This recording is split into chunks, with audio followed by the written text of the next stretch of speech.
नमस्कार दोस्तों, आपका शिव भक्ति चैनल पर स्वागत है। हनुमान जी के धर्मपिता वायु थे, इसी कारण उन्हें पवन पुत्र के नाम से भी जाना जाता है। बचपन से ही दिव्य होने के साथ साथ उनके अंदर असीमित शक्तियों का भंडार था। बालपन में एक बार सूर्य को पका हुआ फल समझकर वो उसे खाने के लिए उड़कर जाने लगे।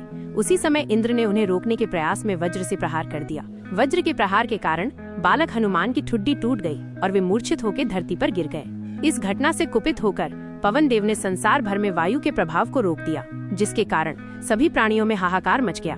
वायु देव को शांत करने के लिए अंततः इंद्र ने अपने द्वारा किए गए वज्र के प्रभाव को वापस ले लिया। साथ ही साथ अन्य देवताओं ने बालक हनुमान को कई वरदान भी दिए। यद्यपि वज्र के प्रभाव ने हनुमान की ठुड्डी पे कभी न मिटने वाला चिन्ह छोड़ दिया। तदुपरांत जब हनुमान को सूर्य के महाज्ञानी होने का पता चला तो उन्होंने अपने शरीर को बड़ा करके सूर्य की कक्षा में रख दिया और सूर्य से विनती की कि वो उन्हें अपना शिष्य स्वीकार करे।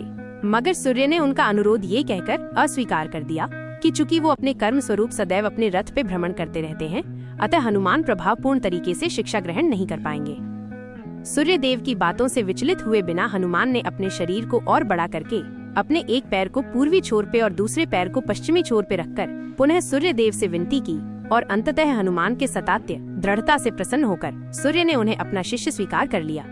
तदुपरांत हनुमान ने सूर्य देव के साथ निरंतर भ्रमण करके अपनी शिक्षा ग्रहण की। शिक्षा पूर्ण होने के उपरांत हनुमान ने सूर्य देव से गुरु दक्षिणा लेने के लिए आग्रह किया, परंतु सूर्य देव ने ये कहकर मना कर दिया कि तुम जैसे समर्पित शिष्य को शिक्षा प्रदान करने में मैंने जिस आनंद की अनुभूति की है वो किसी गुरु दक्षिणा से कम नहीं है। परंतु हनुमान के पुनः आग्रह करने पर सूर्य देव ने गुरु दक्षिणा स्वरूप हनुमान को सुग्रीव धर्मपुत्र सूर्य की सहायता करने की आज्ञा दे दी। हनुमान के इच्छानुसार सूर्य देव का हनुमान को शिक्षा देना सूर्य देव के अनंत अनादि नित्य अविनाशी और कर्म साक्षी होने का वर्णन करता है। हनुमान जी बालपन में बहुत नटखट थे। वो अपने इस स्वभाव से साधु संतों को सता देते थे। बहुधा वो उनकी पूजा सामग्री और आदि कई वस्तुओं को छीन झपट लेते थे। उनके इस नटखट स्वभाव से रुष्ट होकर साधुओं ने उन्हें अपनी शक्तियों को भूल जाने का एक लघु शाप दे दिया। इस शाप के प्रभाव से हनुमान अपनी सब शक्तियों को अस्थायी रूप से भूल जाते थे और पुनः किसी अन्य के स्मरण कराने पर ही उन्हें अपनी असीमित शक्तियों का स्मरण होता था। ऐसा माना जाता है कि अगर हनुमान शाप रहित होते तो रामायण में राम रावण युद्ध का स्वरूप पृथक भिन्न न्यारा ही होता।